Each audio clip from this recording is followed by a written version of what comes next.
Before I begin the speech, don't start timing or anything. You might want to ask a question while I'm speaking, and I don't know if is that allowed? Like, Yeah, if you you want audience okay, interaction, you guys can ask a question if something doesn't make sense because this is kind of there's parts of this that's math based and kind of like statistical. So like if you're confused, just tell me, and then I'll reiterate that a little more.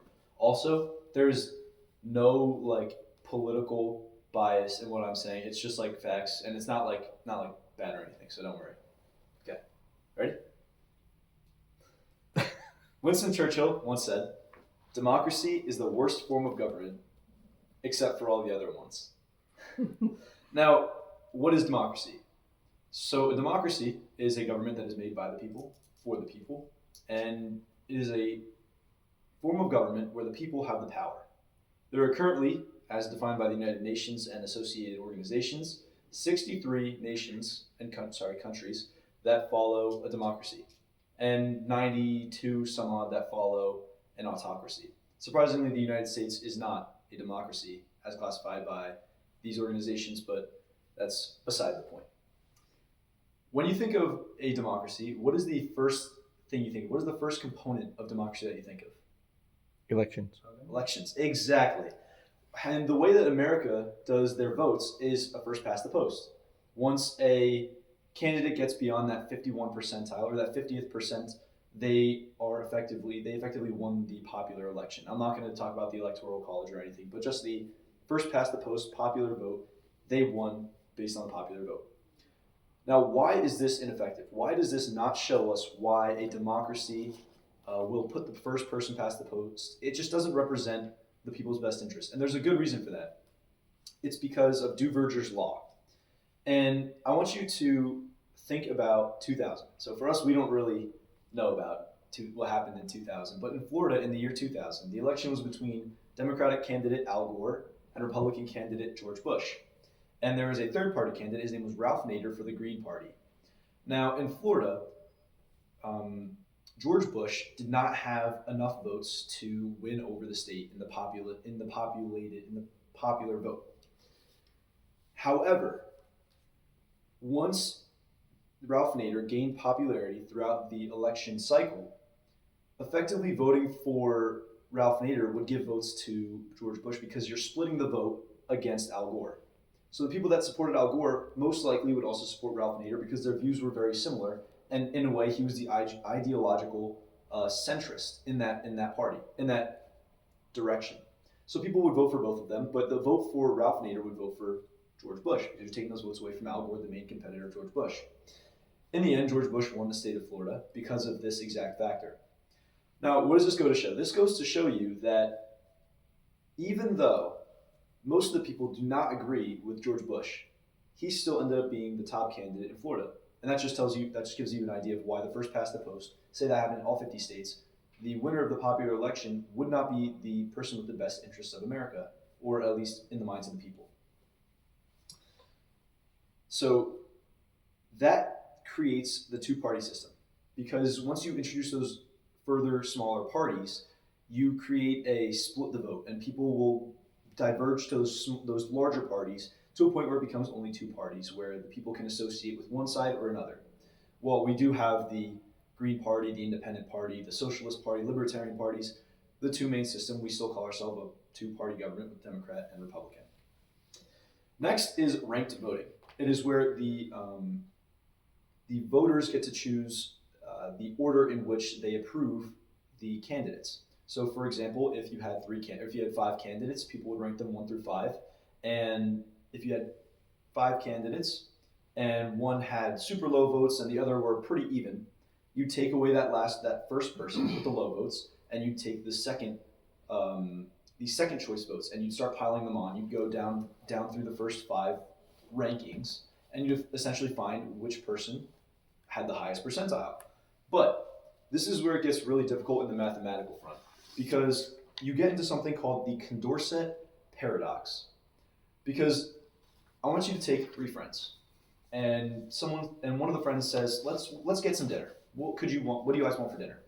And there's 3 options. There's pizza, sushi, and burgers. Now, one friend wants pizza in this order, in ranked order: pizza, sushi, burger. The next person wants sushi, burger, pizza, and the third person wants burger, pizza, sushi.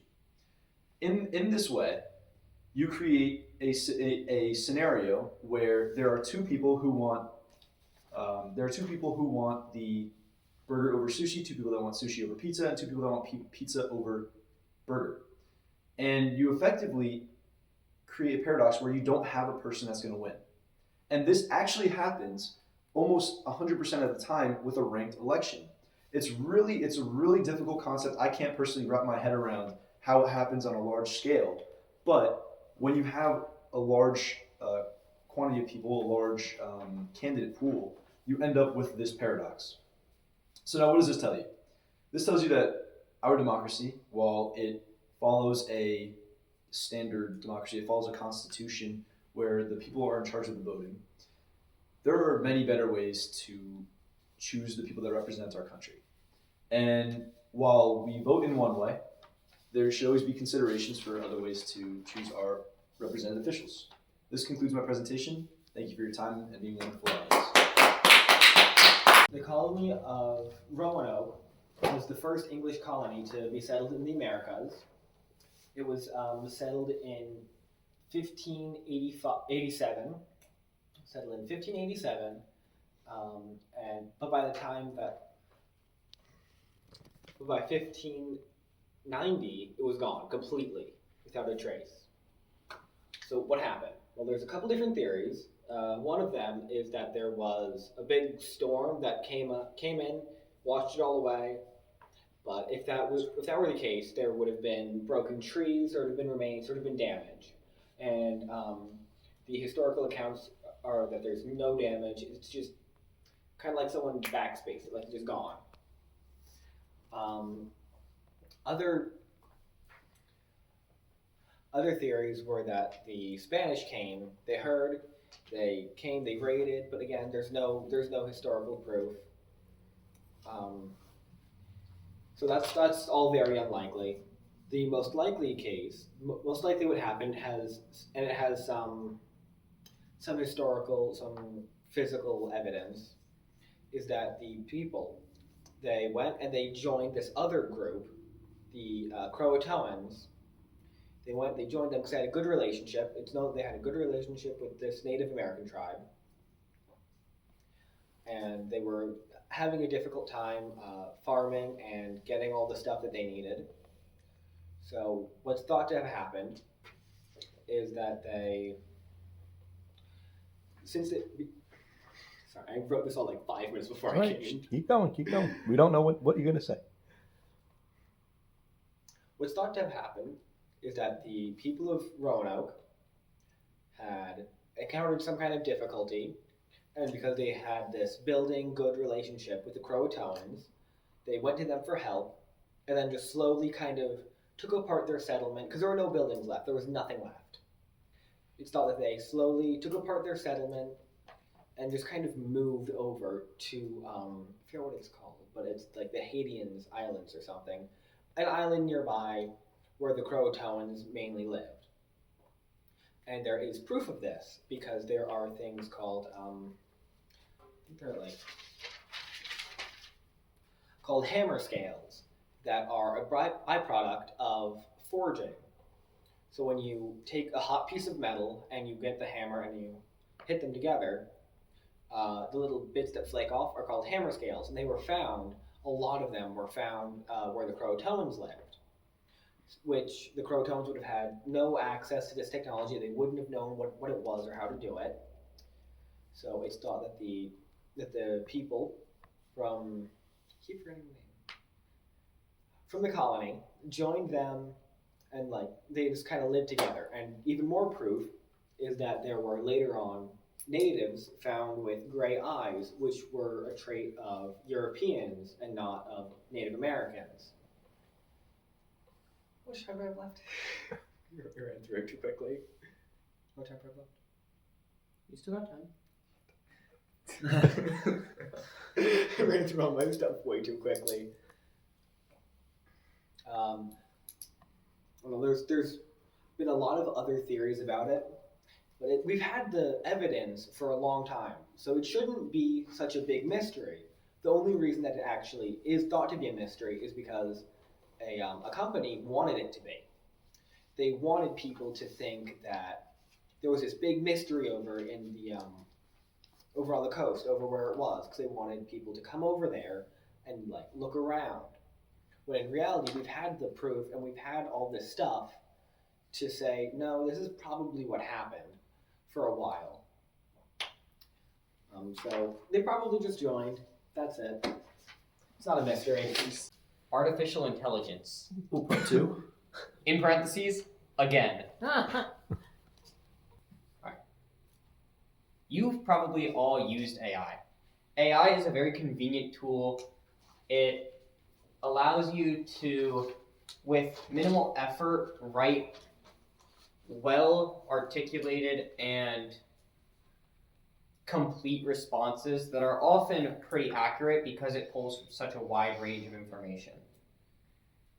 However, AI is horrible for the human brain. Multiple studies have shown that there's a negative correlation of AI to people's ability to critically think, as in think for themselves or not rely on someone else for their opinions or how they should do something. Now, correlation doesn't always mean causation. It could just be that people who use AI tend to already have bad critical thinking skills. And you can't really prove otherwise from that. Not now with AI being such a recent development anyway. However, what you can prove a little bit easier is how AI is detrimental to creative thinking. Creative thinking is it's not the same as being able to think for yourself, but it's being able to think and formulate new ideas. AI is, in massive quotation marks, good at creative thinking. Its whole thing is pulling on information it has stored and formulating something new, which is the only way that the human mind can creatively think, is mixing a bunch of ideas together that likely no one else has in the same way. Forbes actually did a study, and there is a creative thinking decline as AI continues to be easier and easier to use, and more can make better art, can make different styles of art, and can pretty much just make whatever, rather than having to commission some small artist or commission someone else to make you a piece of art. You just go to some random AI website, and you type in a little prompt. You're just like, draw me a cathedral with a disco globe in the middle and a bunch of aliens dancing. And you wait 2 minutes and you'll have exactly what you described in whatever style you were hoping for. Now, there's another type of AI that is piggybacking off, or not another type, but a more advanced form that you may have heard of. The first company to do it was Sora AI, and they have made an AI capable of making videos that are very realistic to what a human-made video would look like.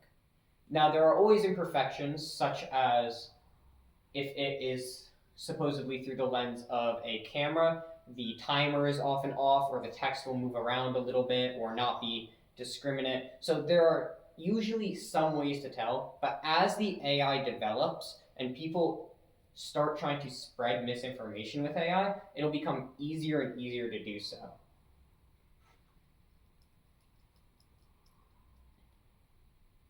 Finally, AI is horrible for humans biologically as well. Specifically for humans' ability to use, human stores of water. Every search on an AI, on average, uses 0.26 milliliters of water in one of these massive server rooms that they need to keep operational to continue to use all the different AIs, Google AI, Bing AI, Meta AI, ChatGPT, Sora AI. All of them need massive server rooms so that this AI can store the information to pull from.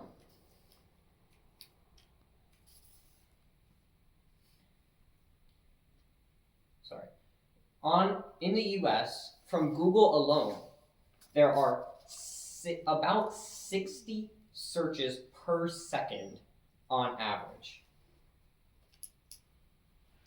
People near centers such as the Google Center, who lived near centers such as the Google Center and the Meta Center, have noticed a lack of being able to get get water through their sources. When they turn the tap, sometimes they'll only get trickles. They have to go out and buy water to separately use.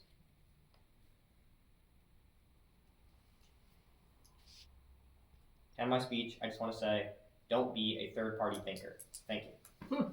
How I started lifeguarding. Hello everyone, my name is Cliff Hanley. Today I'd like to talk to you about how I started lifeguarding, although I thought I would never get into it. So when I got my first job when I was 15 years old, I really wanted to be a pool lifeguard. Because when I was a little kid, I always went to the Ocean Township community pool near my house pretty much every single day in the summer that I could. And I always looked at the lifeguards and I just thought they were the coolest people ever. And I wanted to be up there so bad. So when I finally turned 15, I was like, I can be that cool person spinning the whistle that I saw when I was a kid. So I applied for the job, and it's not really that hard to get. It's very minimal training, but I had so much fun doing it, especially because you weren't really even sitting that much. I think you sit on the stand, and then once you get off, maybe an hour long total, but you get off, and just mess around with your friends, jump off the diving board, eat food, and it was a very fun job. I liked it a lot. I'd come home with like my back all red because I do flips off the diving board all day, and it would just hurt really bad, but it's definitely really fun. But at the end of the year, I heard my friends that I lifeguard with talking about, I can't believe we're all going to be at the beach next summer. And that was really confusing to me because that was never really something that registered in my mind. And then I realized what the implications were of the Ocean Township pool having Long Branch lifeguards. So what that means is the Ocean Township pool pays for lifeguards from the city of Long Branch. And these lifeguards, it's sort of like a funnel where they get trained at the pool and they work their way up. And once they turn 17, 16, they then move up to the beach. And I did not know how this works. So when I heard everyone was going to the beach, I'm like, all my friends are leaving to go work at the beach. I guess I'm gonna go too because I didn't want to be left out. But my friends were all swimmers. Most of the girls are swimmers in lifeguarding. Typically all the girls swim, and all the guys, maybe 25% or so of them swim, but most of them are just like general athletes. But I had no formal swim training ever.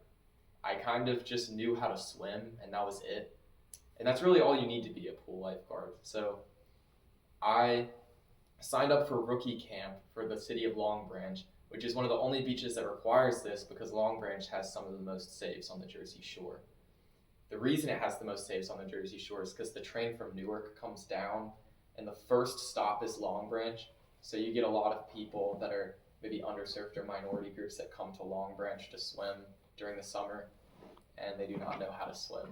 And they walk past the sandbar and their feet can't touch the ground and they start drowning. So we have a lot of rescues. But back to what I was saying about the rookie camp. I did not expect it to be a pseudo boot camp when I got there.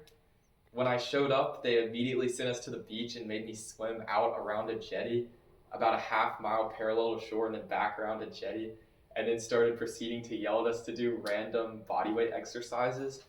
And I kind of enjoyed it because I'm a runner and I'm in great shape, but that wasn't the reason I almost quit, was because of the conditioning. The conditioning was very hard, and it was for everyone. But the real reason I almost quit rookie camp was because of the cold water temperature. And this sounds kind of like baby, like why would you quit lifeguarding because the water's so cold? Like, that's completely juvenile. But this water was extremely cold. Like, I don't think I've ever had a worse experience in my life, ever, besides this water. It was the coldest water ever recorded, like, ever. It was from 50 to 60 degrees every single day. And there was winds. This was right before the summer season starts. And a lot of the girls were okay because a lot of the girls hold more body fat. But me being a skinny runner, being 140 pounds, 150 pounds, going in and out of this 50-degree water in the wind, I was struggling for body heat. Me and a few of the other guys were genuinely sharing body heat because there's nothing we could do. And to not understate how cold it was, there was another kid that probably wasn't fit to be a lifeguard anyway, but he was smaller than me, maybe 120 to 130 pounds, and skinnier than me, who just got cold shock and had to leave. So, that being said, my experience through rookie camp, I'm very glad I could make it through the 4 hours of doing all these workouts and then the latter 4 hours of being in the classroom that lasted for a week. And when I finally finished up, it's probably one of the things in my life I'm the most proud of completing, because I did not have any of that formal swim training. So that's one of my biggest accomplishments for myself, and I would just like to share it with you and how I became a lifeguard. Thank you.